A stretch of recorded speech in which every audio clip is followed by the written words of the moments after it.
اللہ فرماتا ہے اے ایمان والو، تمہارے دلوں کے اندر فصل بڑی اچھی کاشت ہو گئی ہے، ایمان کا پودا لگ گیا ہے، اب اس کی حفاظت کرنا یہ تمہارے بس میں تو نہیں ہے، لیکن لمحہ بلمحہ میری ہی بارگاہ میں عرض کیا کرو کہ یا اللہ ایمان کی حفاظت فرما، میں پھر تمہارے ایمان کی حفاظت فرماؤں گا۔ جب ایمان محفوظ ہو جاتا ہے تو بندہ عمل صالح کرنے لگ جاتا ہے۔ بچا ہوا جو ایمان ہوتا ہے اس کے اندر وہ طاقت ہوتی ہے کہ اس کے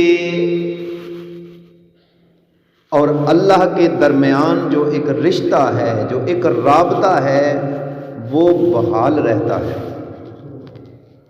رابطے جو ہوتے ہیں نا، جن دوستوں سے ہوتے ہیں، جن رشتہ داروں سے ہوتے ہیں، تعلق بھی وہاں ہی مضبوط ہوتے ہیں۔ تو نماز، اللہ کا ذکر، قرآن کی تلاوت، یہ سب اس سے رابطے ہیں، رابطوں کے ذرائع ہیں۔ اگر ہم چاہتے ہیں کہ رب سے کسی نہ کسی طریقے سے واسطہ رہے تو پھر ہمیں سجدوں کی ضرورت ہے، اس کے آگے جھکنے کی ضرورت ہے۔ پھر قرآن یہ نہیں صرف فجر کو ہی پڑھ لیا برکت کے لیے، پھر جب موقع ملے اس کے قرآن کی زیارت بھی کرو اور اس کی تلاوت بھی کرو۔ ایمان بڑھتا ہے، مضبوط ہوتا ہے اور بندہ اللہ کے قرب میں چلا جاتا ہے۔ قریب ہونا یہ بلندی درجات کا سبب بنتا ہے۔ حضرت شیخ سعدی رحمۃ اللہ تعالی علیہ اللہ کے بڑے محبوب بندے ہوئے ہیں اور بڑے سچے ہوئے ہیں، اور انہوں نے زندگی کو خوب پہچانا ہوا تھا، بندگی کو خوب پہچانا ہوا تھا، خدا کے ساتھ رابطے میں تھے۔ وہ کہتے ہیں ایک دن میں ایک گلاب کے پودے کے پاس گیا، اس کے دامن سے میں نے تھوڑی سی مٹی اٹھائی،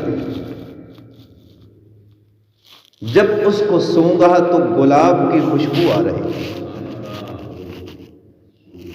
میں نے اس سے سوال کیا کہ تو ایک مٹی ہے اور تیرے اندر یہ خوشبو کیسی؟ کہنے لگی یہ خوشبو میری نہیں ہے، بس دراصل بات یہ ہے مجھے اس گلاب کی جب سے قربت نصیب ہوئی ہے، جب سے میں اس کی ہم نشیں ہوئی ہوں، جب سے اس کے ساتھ نسبت ہوئی ہے، رابطہ ہوا ہے، تعلق جڑا ہے، تب سے میں بھی خوشبودار ہو گئی۔ یہ صحبت کا اثر ہے، یہ ہم نشینی کا اثر ہے، یہ قربت کا اثر ہے۔ جب تک بندہ اللہ کے قرب میں نہیں چلا جاتا، اس کی قربت نہیں ملتی، ایمان کی خوشبو نہیں آتی۔ نماز قرب خداوندی کا ذریعہ ہے، تلاوت اللہ کی محبت کی علامت ہے، ذکر جو ہے وہ بھی اس سے عشق کی علامت ہے۔ آقا نامدار صلی اللہ تعالی علیہ وآلہ وسلم نے ارشاد فرمایا، من احب شیئا اکثر ذکرہ، جو بندہ کسی سے محبت کرتا ہے اکثر اسی کا ہی ذکر کرتا ہے،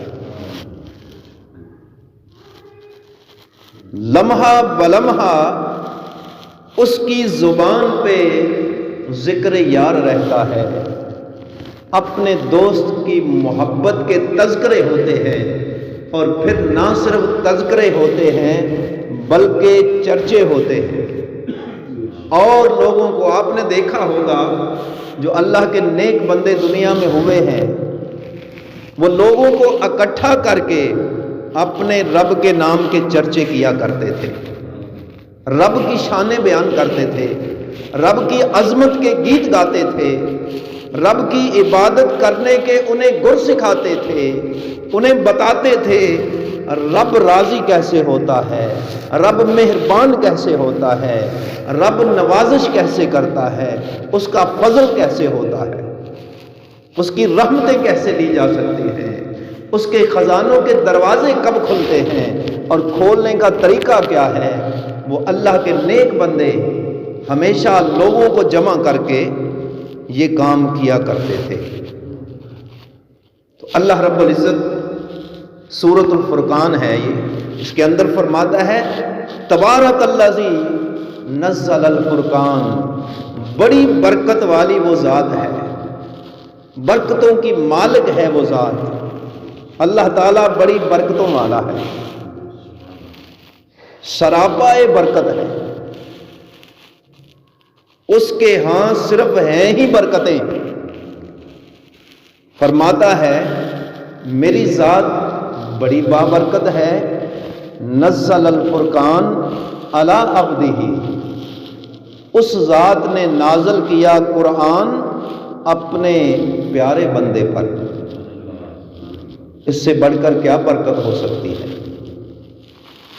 دنیا میں ایک بندے کو چنا اور چن کے محبوب خدا بنا لیا، ایک بندے کو چنا چن کے سید الانبیاء بنا دیا، ایک بندے کو چنا اور آسمانوں اور زمین والوں کا سردار بنا دیا، اور پھر ہمیں چن کر ان کا غلام بنا دیا۔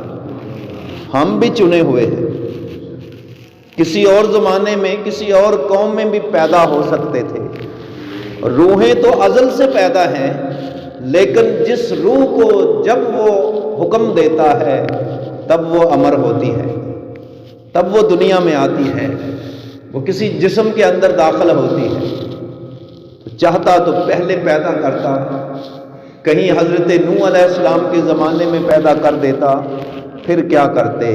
نصیب اچھے تھے کہ غلام مصطفیٰ بن گئے، آقا کے در کی گدائی مل گئی، یہ بڑے اچھے نصیبوں کی بات ہے۔ اس سے بڑھ کر ہمیں کسی بات پہ ناز نہیں ہے، نہ دنیا کی دولت پہ ناز ہے، نہ جائیداد پہ ناز ہے، نہ بڑے خاندان پہ ناز ہے، نہ قبیلوں پہ، نہ برادریوں پہ ناز ہے۔ ہمیں ناز ہے تو در مصطفیٰ کے گدا ہے، اس گدائی پہ ناز ہے، اس نوکری پہ ناز ہے، اس غلامی پہ ناز ہے۔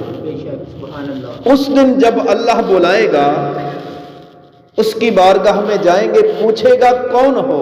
کہیں گے تیرے محبوب کے غلام ہیں۔ اے مولا، ہم غلام مصطفیٰ ہیں، غلامان محمد ہیں۔